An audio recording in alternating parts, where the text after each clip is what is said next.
Today I'm going to show you how to use the SORTA Clear 18, which is a food grade silicone, to make a gang mold so that we can go from a wooden model to a ice glass that we can actually use for beverages. Now let's just jump into this project and see how we've done this. To start our project, we first need a model, and for that we're going to utilize this 4x4 piece of wood. We're going to cut it down to the sizes that we need the final glasses containers to be at, and then we're simply going to drill out the center. This is going to become the cavity of the glass, basically. This is where drinks are going to get poured into. Because our model has a straight vertical edge that goes 90 degrees up and then has a deep cavity in the middle, these will be somewhat difficult to demold. But again, if we keep the mold walls to a manageable size of about 1/2 inch, we should be able to demold these without much difficulty.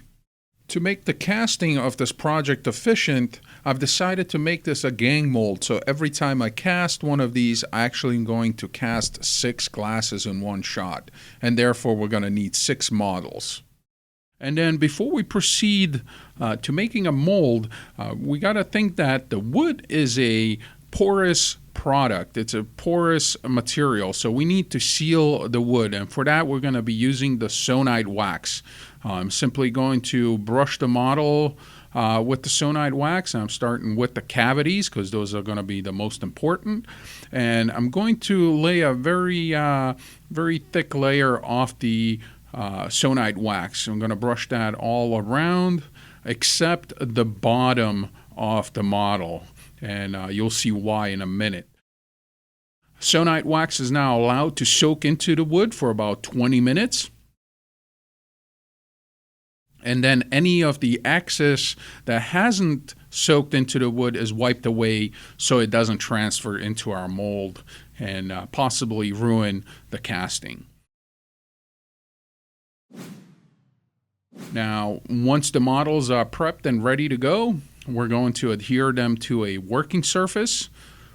This is a melamine board that I'm using here, and I'm simply going to lay out some hot melt glue, and then I'm going to adhere these to our working surface. And you can see here why it was important not to put that sonite wax on the bottom of these blocks of our models. Otherwise, they would not stick to the working surface at this point.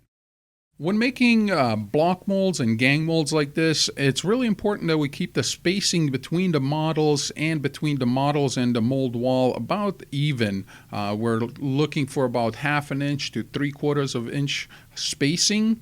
That's going to also facilitate the demolding of the castings out of this mold so much easier. It's going to be much easier to manipulate those mold walls if they're even thickness than if they're thick and thin, and therefore we're going to try to be as accurate as possible with setting up of this model. Now, the reason I'm using plexiglass here is just simply that you guys can see into the mold. That's it. Now I'm going to follow up and use the hot melt glue and go around the perimeter of our mold box here. Make sure that nothing leaks out when we go to actually pour the material. Now, the product we're using for this project is the SORTA Clear 18. This is a translucent platinum silicone. It's an 18 diameter. But what's really important for our project is that this is a food-safe material, so we can use it for food-related projects, such as the one we're working on. The product does go up in temperature up to 450 Fahrenheit, so it is also safe to use for baking. Now, this is a 10-to-1 mix ratio, so we're going to use an accurate gram scale to dispense the part A and part B. And once you do have the material dispensed, we're going to follow the basic mixing procedure that we always do here. Scrape the sides, scrape the bottom of your mixing container. And one thing that I like to do on these important projects is called a double mix technique. What you do is you mix your materials and then you transfer them into a second clean mixing container and you give them one more mix, again scraping the sides and scraping the bottom. Now, there is no positive mix indicator when you're working with clear or transparent, translucent material. So it's a good habit to double mix your material to make sure that there's no unmixed part A or part B that makes it into your mold. I'm going to vacuum degas the silicone before pouring it into our mold box. And if you want to learn more about vacuum degassing procedures, just follow the link above. Now the silicone is poured into our mold box setup. As always, pour at the lowest level of your mold and let the material seek its own level up. It pushes air away from the model and makes sure that we have a clean and bubble-free mold on the surface. Now the material is allowed a full cure for 24 hours before demolding. After 24 hours, the material has fully solidified and we're able to take the mold box apart. I'm simply gonna peel these away and then we can start by separating our model, the wood blocks, from the working surface. Remember, we gotta break that seal between the hot melt glue and the working surface. And here's our mold with the models coming out. Keep in mind that whenever you're demolding your models for the first time, you're going to have a little bit of a drag. There's some friction going on. It's the first time the model is coming out of the mold, so that's going to be a little difficult. Or seem a little difficult, but as you can see here with the SORTA Clear 18 being very flexible and the mold walls being even thickness throughout, makes it very easy for these models to be demolded. And you can see how flexible that mold is, yet keeps its original shape. Now, before we go on to make any kind of food-related items in this mold for consumption, it's really important that you take a look at the technical bulletin and follow the instructions that it calls for. Using warm water and dish detergent soap, the mold is scrubbed clean and then thoroughly rinsed, again using warm water, and allowed to dry before being put in any kind of food-related production.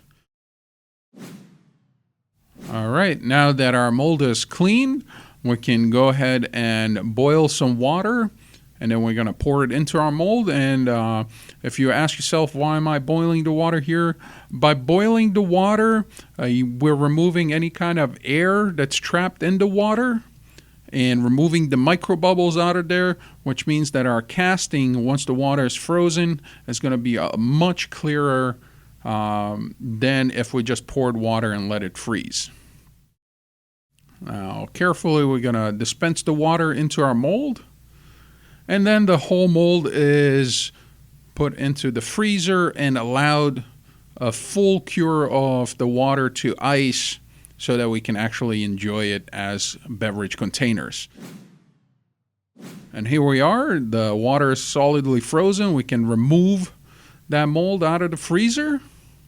And then we can simply pop those ice glasses out of our mold, and the mold is ready to be cycled again, ready to be used again. And here again you can see how easy those come out, simply because some thought went into the mold when the mold was constructed to make the demolding process a lot easier down the line for the end user. And here we can see the end result of a project like this. This is what the castings look like when they're finished. And here we're enjoying some drinks out of these unique shot glasses. And you can pretty much do this on your own using these techniques and products. Now, if you got inspired by our project and need some materials for your own project, you can visit any one of our distributors around the world. So, and there you have it, a simple step-by-step instructional video on how to make a food-grade gang mold using the SORTA Clear silicone. Now, if you have an idea about what we should do next, please let us know down in the comments below. And if you like this video, hit the thumbs up button. Now, to keep up with our latest mold making and casting videos, remember to subscribe.